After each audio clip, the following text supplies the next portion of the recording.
Radhe Radhe প্রিয়ন, bright সাহিত্য YouTube চ্যানেলে তোমাদের স্বাগত জানাই। Madam and student love story part 13। লেখিকা গল্পের রানী, কণ্ঠে SM। যারা যারা আগের পার্ট শোনোনি গিয়ে শুনে আসতে পারো, আশা করি ভালো লাগবে। ব্রাইট সাহিত্য ইউটিউব চ্যানেলে নতুন হয়ে থাকলে চ্যানেলটিকে সাবস্ক্রাইব করে বেল আইকনটি প্রেস করে রেখো। কিছু ভুল ত্রুটি হলে ক্ষমা করে দিও। তো চলো বেশি কথা না বলে গল্প শুরু করি। 3 বছর পরে সময় সব কিছু বদলে দেয়। এই 3 বছরে অনেক কিছু বদলে গেছে। আরোহী এখন পুরো কোম্পানির দায়িত্ব সামলায়। আরু আর অনিয়া বড় হয়ে গেছে, স্কুলে পড়ে। নয়ন এখন আরোহীর পাশে।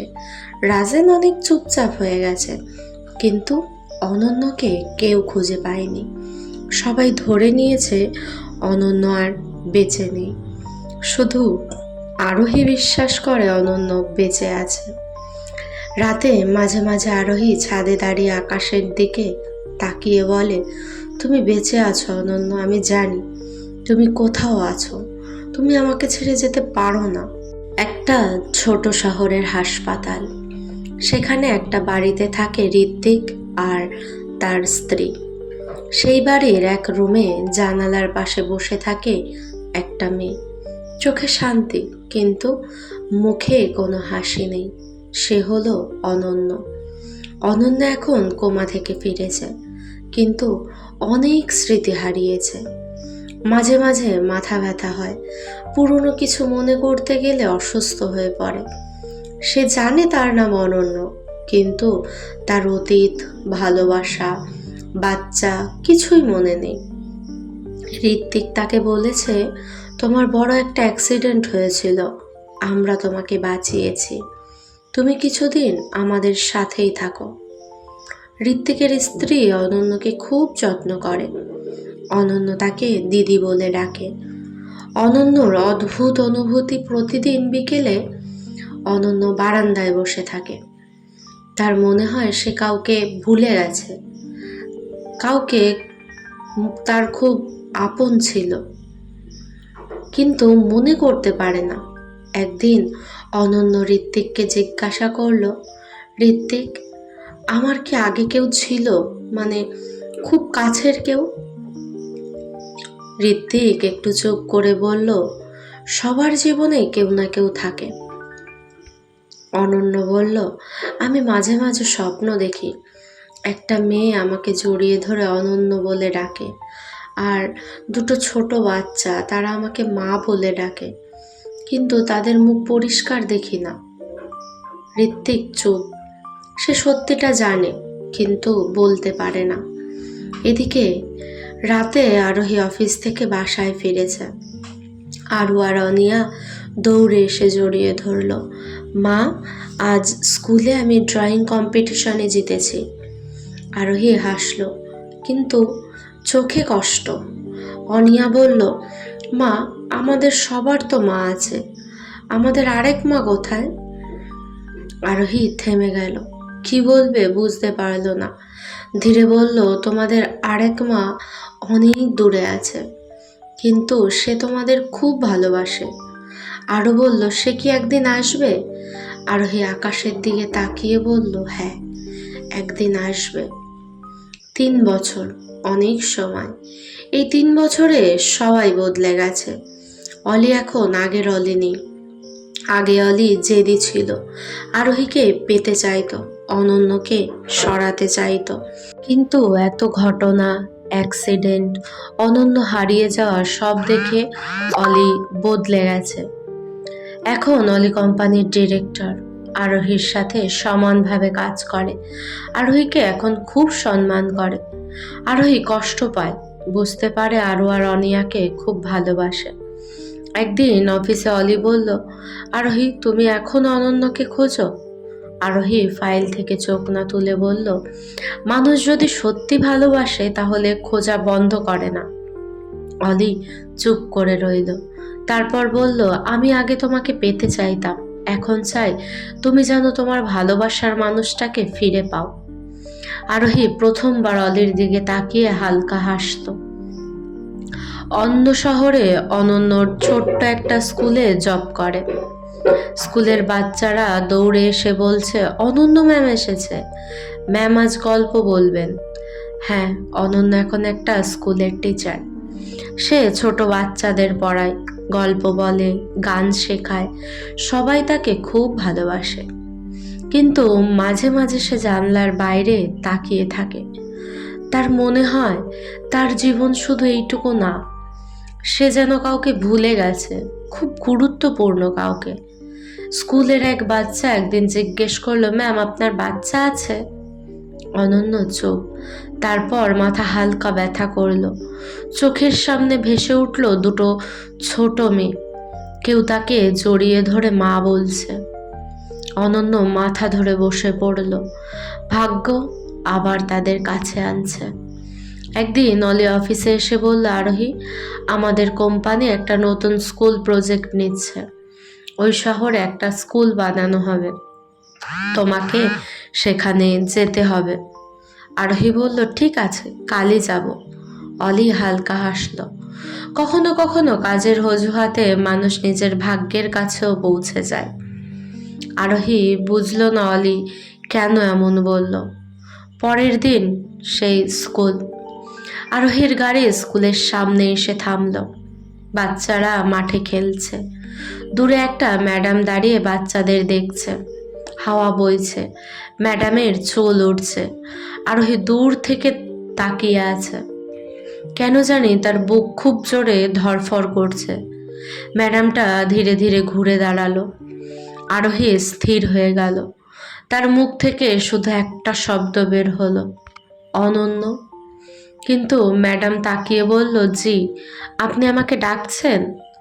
সে অনন্য, কিন্তু সে আরোহীকে চিনল না। আরোহী ধীরে ধীরে অনন্যর সামনে গিয়ে দাঁড়ালো।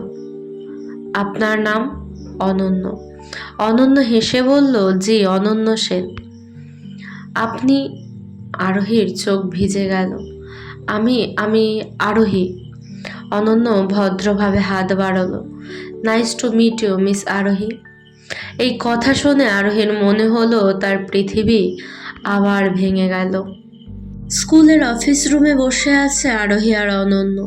অনন্য খুব স্বাভাবিকভাবে কথা বলছে। আপনি স্কুলের নতুন বিল্ডিং প্রজেক্টের জন্য এসেছেন, তাই তো? আরোহী শুধু তাকিয়ে আছে অনন্যর দিকে। 3 বছর পর সামনে বসে আছে, কিন্তু সে চিনতে পারছে না। আরোহী ধীরে বলল, তুমি আপনি এখানে কতদিন ধরে পড়াচ্ছেন? অনন্য বলল, প্রায় 2 বছর। এই বাচ্চাগুলো এখন আমার সব। আরোহীর চোখ ভিজে গেল। সে মনে মনে বলল, আর আমরা তাহলে কি অনন্য? সেদিন বিকেলে আরোহী আবার স্কুলে গেল। এইবার সাথে আরু আর অনিয়া। স্কুল ছুটি হয়ে গেছে।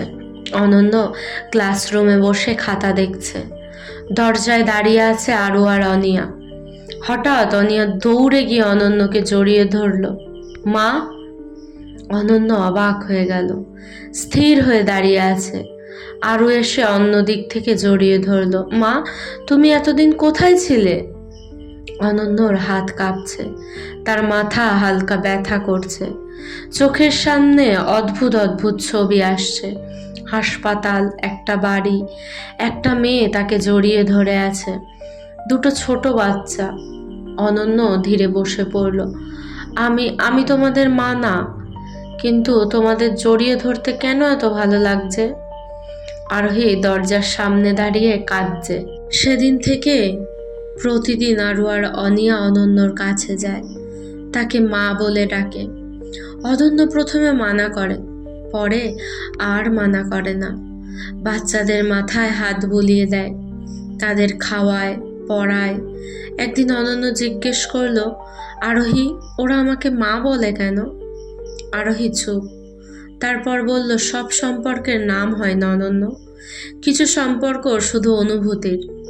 অনন্য বলল, তোমার কাছে আসলে আমার খুব শান্তি লাগে। তোমাকে দেখলে মনে হয় আমি তোমাকে অনেক বছর ধরে চিনি। আরোহী হালকা হাসলো, হয়তো চেনো। একদিন স্কুলে ঋত্বিক আসে। অনন্য তাকে দেখে হাসল। ঋত্বিক, তুমি এখানে? ঋত্বিক বলল, তোমাকে দেখতে আসলাম। শুনলাম তুমি এখন স্কুলের সবচেয়ে প্রিয় ম্যাম। ঋত্বিক তখন আরোহীকে দেখে চুপ হয়ে গেল।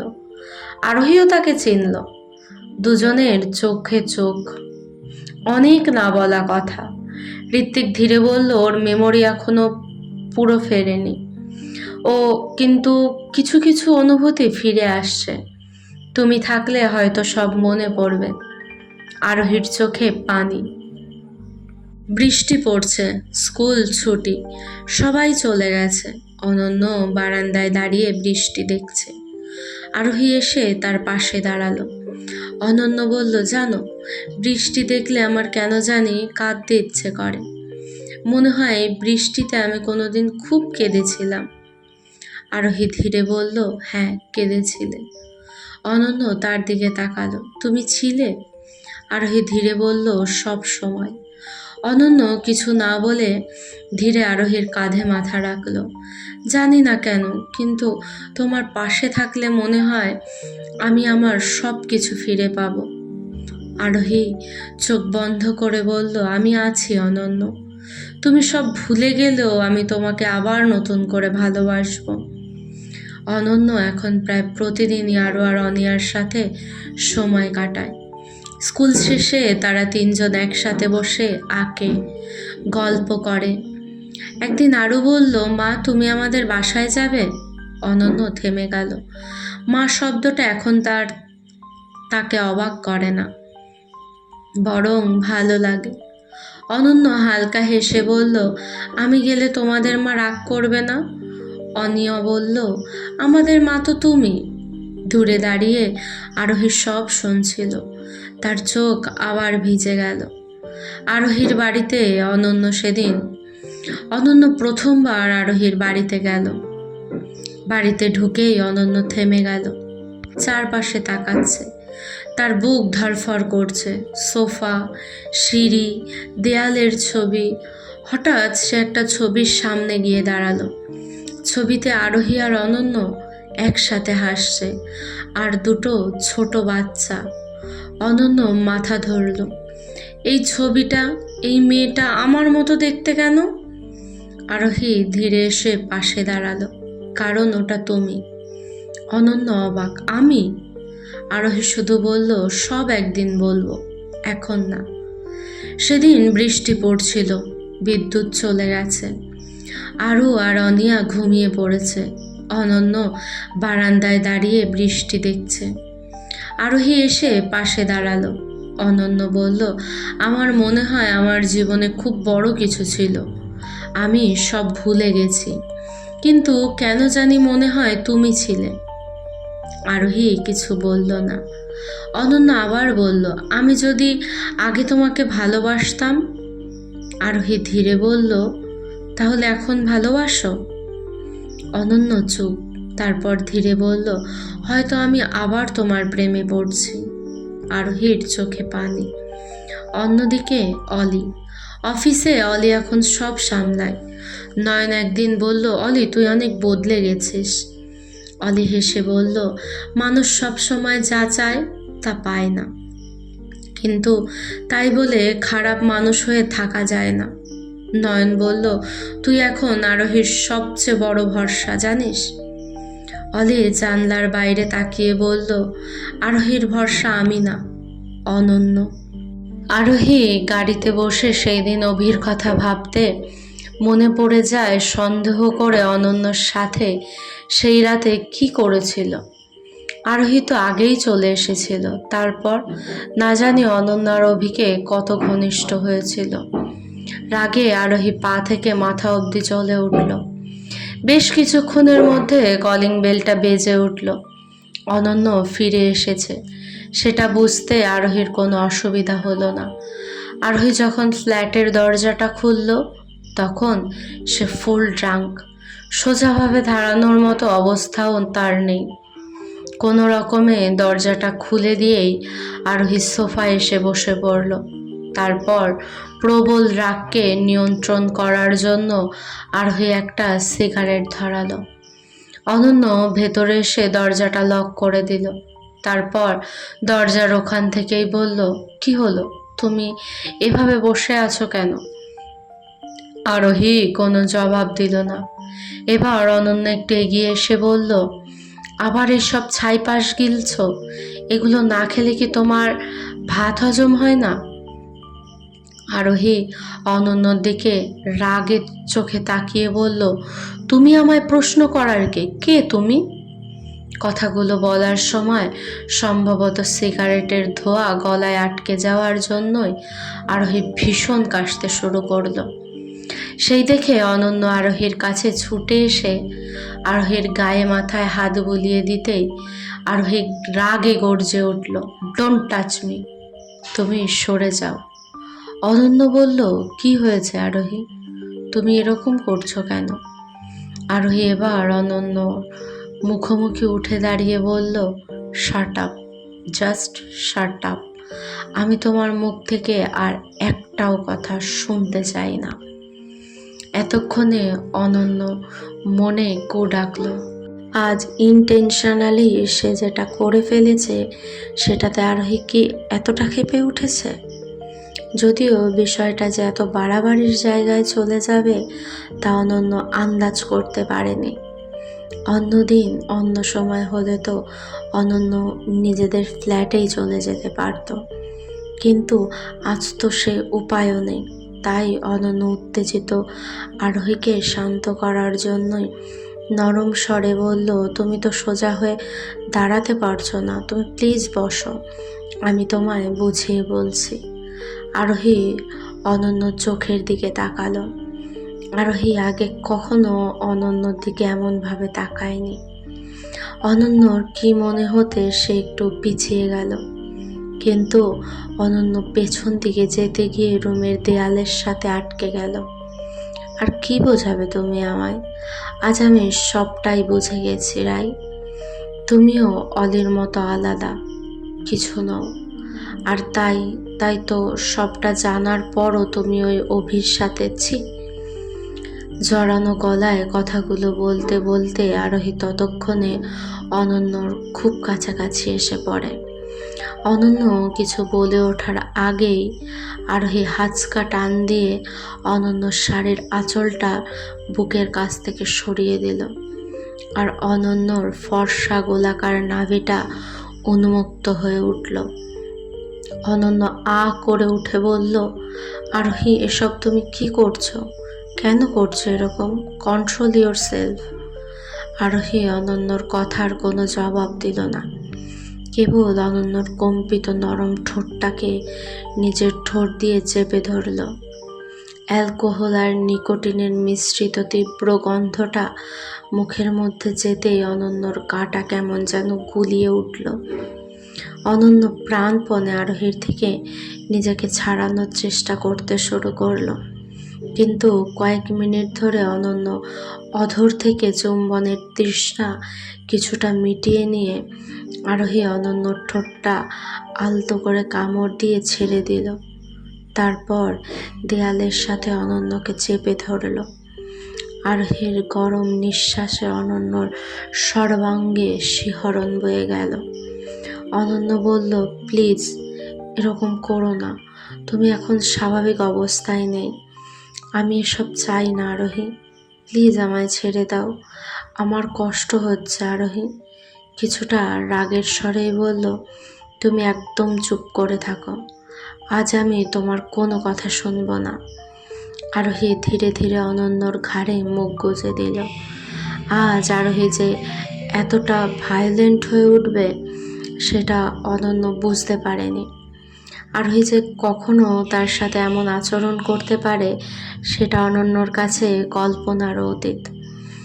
সে অনন্য নিজের থেকে সরানোর প্রবল চেষ্টা করতে থাকলো, কিন্তু কোথা থেকে যে জিজ্ঞাসার শক্তি এসে আরোহীর শরীরে ভয় করেছে কে জানে। সে আরো শক্ত করে অনন্যকে দেয়ালের সাথে চেপে ধরল। অভি অনন্যকে ছুঁয়েছে, এটা ভাবতেই আরোহীর মাথা গরম হয়ে উঠল। সে প্রায় জোর করে অনন্যকে বিছানায় টেনে এনে শোয়ালো। অনন্য আবারও বলল, প্লিজ আমার সাথে এরকম করো না, আমি আর সহ্য করতে পারছি না, প্লিজ আমায় ছেড়ে দাও, তুমি একটু শান্ত হও। আরোহী রাগের সুরে বলল, তোমাকে তো আজ এত সহজে ছাড়বো না আমি, তোমায় তো সহ্য করতেই হবে। বিট্রে করেছো আর তার ফল ভোগ করবে না? আমার কথাটা একবার শোনো, আমি তোমার সাথে কোনো বিট্রে করিনি, প্লিজ তুমি একটু শান্ত হও। অনন্যকে আরোহী শান্ত করার চেষ্টা করছে, কিন্তু কে শোনে কার কথা? সব বিট্রেবাজদের একই ডায়লগ, আমি তোমার কোনো কথা শুনতে চাই না। তোমার এত চাহিদা যে তুমি অভির সাথে, তুমি ভুল করছো আরোহী, মস্ত বড় ভুল করছো। ভুল তো আমি আগে করেছিলাম তোমাকে বিশ্বাস করে, এখন তার প্রায়শ্চিত্ত করছি। আরোহী তার শার্টটা খুলে ফেলল। তারপর অনন্য কিছু বলে ওঠার আগে আরোহী ক্ষুধার্ত বাঘের মতো অনন্য নরম শরীরটার ওপর ঝাঁপিয়ে পড়ল। ব্যথা, যন্ত্রণা, শিহরণে অনন্য ছটফট করে উঠল। তার দুচোখ বেয়ে কান্নার নোনা জলের ধারা নেমে এলো। কিন্তু অনন্য ভালো করেই বুঝতে পারল যে আজ আরোহী যতক্ষণ না নিজে থেকে ঠান্ডা হবে, শান্ত হবে, ততক্ষণ সে অনন্যকে ছাড়বে না। আরোহীর সমস্ত রাগ, অভিমান যে এখন অনন্য সারা শরীর জুড়ে অঙ্কিত হচ্ছে, তা অনন্য ভালো করেই বুঝতে পারছে। কিছুক্ষণ ধরে আরোহী অনন্য সর্বাঙ্গ জুড়ে তাণ্ডব চালালো। তারপর সে ক্লান্ত হয়ে আরোহীর উন্মুক্ত বুকের ওপরেই ঘুমিয়ে পড়ল। অনন্যর চোখের কান্না এখন শুকিয়ে এসেছে। তার সারা শরীরে এক অদ্ভুত যন্ত্রণার অনুভূতি হলো। আনমনে সে আরোহীর মাথায় হাত রাখল। তারপর অস্পষ্ট স্বরে বলে উঠল, তোমার ভেতরে যে এত রাগ, এত দুঃখ, এত তৃষ্ণা ছিল, তা যদি আগে বুঝতাম তবে বোধহয় আমাদের প্রথম মিলন কখনোই এত যন্ত্রণাদায়ক হতো না। অনন্য আস্তে আস্তে তার ওপর থেকে ঘুমন্ত আরোহীর শরীরটাকে বিছানায় নামিয়ে দিল। তারপর আরোহীর মাথার নিচে বালিশটা দিয়ে তাকে ঠিক করে শুইয়ে দিল। এরপর অনন্য ওয়াশরুমে যাওয়ার জন্য বিছানা থেকে ওঠার চেষ্টা করল। আর তখনই অনন্যর আঁচলে টান লাগলো। সে পেছন ফিরে দেখলো আরোহী শক্ত করে অনন্যর শাড়ির আঁচলটা ধরে রয়েছে, ঠিক যেমন ছোট শিশুরা ঘুমানোর সময় মায়ের আঁচল ধরে থাকে, ঠিক তেমন করে আরোহী অনন্যর শাড়ির আঁচলটাকে মুঠো করে ধরে আছে। অনন্য একবার আরোহীর মুখের দিকে তাকালো। বড় শান্তিতে ঘুমিয়ে আছে আরোহী। তার মুখে একটা শিশুসুলভ সারলা দেখতে পেল অনন্য, কিন্তু আরোহী কেন তার সাথে এত খারাপ ব্যবহার করলো সেটা অনন্য বুঝে উঠতে পারল না। অনন্য আরোহীর ঘুমন্ত মুখের দিকে তাকিয়ে নিজের মধ্যে নিজের প্রশ্নের উত্তর খোঁজার চেষ্টা করল। এখন প্রায় প্রতিদিন স্কুল শেষে আরু আর অনিয়া অনন্যকে বলে, মা আজ আমাদের বাসায় যাবে, মা আজ তুমি আমাদের সাথে খাবে, মা আজ তুমি আমাদের সাথে গল্প বলবে। প্রথমে অনন্য না করত, কিন্তু ধীরে ধীরে সে আর না বলতে পারল না। এখন সপ্তাহে 3-4 দিন অনন্য আরোহীদের বাসায় যায়। একদিন বিকেলের দৃশ্য, আরু, অনিয়া আর অনন্য আরোহীর বাসার ফ্লোরে বসে পাজল খেলছে। অনিয়া বলল, মা তুমি আগে আমাদের চুল বেঁধে দিতে। অনন্য অবাক। আমি? আরও বলল, হ্যাঁ, তুমি দুজনের চুল একরকম করে বেঁধে দিতে। অনন্য হেসে বলল, আচ্ছা আজ বেঁধে দিই। সে ধীরে ধীরে দুজনের চুল বেঁধে দিল। চুল বাঁধতে বাঁধতে তার হাত কেঁপে উঠল। মনে হলো সে এই কাজ আগে 1000 বার করেছে। সে ধীরে বলল, কেন জানি মনে হচ্ছে আমি এই কাজ আগে অনেকবার করেছি। দূরে দাঁড়িয়ে আরোহী চুপচাপ দেখছিল। ডাইনিং টেবিলে রাতে সবাই বসে একসাথে খাচ্ছে। আরু বলল, মা তুমি এখানে থাকো না কেন? অনন্য থেমে গেল। অনিয়া বলল, আমাদের ঘরে একটা খালি বেড আছে, তুমি সেখানে থাকো। অনন্য হেসে বলল, আমি থাকলে তোমাদের মা রাগ করবে। আরও বলল, আমাদের মা তো তুমি। এই কথা শুনে টেবিলের নীরবতা নেমে এলো। আরোহী মুখ নিচু করে ফেলল। অনন্য অদ্ভুত অনুভূতি। সেদিন রাতে অনন্য বাসা থেকে বের হচ্ছিল। দরজার কাছে এসে হঠাৎ থেমে গেল। সে পেছনে তাকালো। ড্রয়িং রুম, সিঁড়ি, সোফা সব দেখে তার চোখে পানি চলে এলো। আরোহী জিজ্ঞেস করলো, কি হলো? অনন্য ধীরে বলল, কেন জানি না, কিন্তু এই বাসা থেকে বের হতে গেলে মনে হয় আমি আমার নিজের বাসা থেকে বের হচ্ছি। আরোহীর চোখ ভিজে গেল। সে ধীরে বলল, হয়তো এটা তোমার বাসাই। অনন্য হেসে বলল, তুমি মাঝে মাঝে এমন কথা বলো মনে হয় আমি তোমার জীবনে কেউ ছিলাম। আরোহী উত্তর দিল না। রাতে অনন্য ঋত্বিককে ফোন করলো। ঋত্বিক, আমি একটা বাসায় যাই মাঝে মাঝে। সেখানে গেলে মনে হয় আমি ওই পরিবারের অংশ। দুটো বাচ্চা আমাকে মা বলে, আর একটা মেয়ে আছে, তাকে দেখলে আমার বুক কেমন করে। আমি কি ওদের কাউকে চিনতাম? ঋত্বিক অনেকক্ষণ চুপ থেকে বলল, সব প্রশ্নের উত্তর একদিন পাবে অনন্য, এখন শুধু তাদের কাছেই থাকো। আরোহী, নয়ন, অলি। একদিন অফিসে নয়ন বলল, অনন্য প্রায় প্রতিদিন বাসায় যায়, আরও অনিয়া তো তাকে ছাড়া কিছু বোঝে না এখন। অলি হালকা হেসে বলল, কিছু সম্পর্ক রক্তের না, তবু সব থেকে কাছের হয়। আরোহী জানলার বাইরে তাকিয়ে বলল, রক্তের সম্পর্কই, শুধু সে এখনো জানে না। অলি আর নয়ন দুজনেই চুপ হয়ে গেল। একদিন আরও ঘুমিয়ে পড়েছে অনন্যর কোলে। অনিয়া এসে অনন্যকে জড়িয়ে ধরল। মা, তুমি কোথাও চলে যাবে না তো? অনন্য অবাক হয়ে তার মাথায় হাত বুলিয়ে বলল, না, আমি কোথাও যাব না। দূরে দাঁড়িয়ে আরোহী ধীরে বলল, এই কথাটা তুমি আগে একবার বলেছিলে, তারপরও চলে গিয়েছিলে। অনন্য তার দিকে তাকিয়ে রইল। তার বুকের ভেতর কেমন যেন ব্যথা করল, কিন্তু সে বুঝল না কেন। অনন্য প্রথমবার আরোহীদের বাড়িতে রাতে থাকবে। সেদিন খুব বৃষ্টি হচ্ছিল। স্কুল থেকে ফেরার সময় আকাশ কালো হয়েছিল।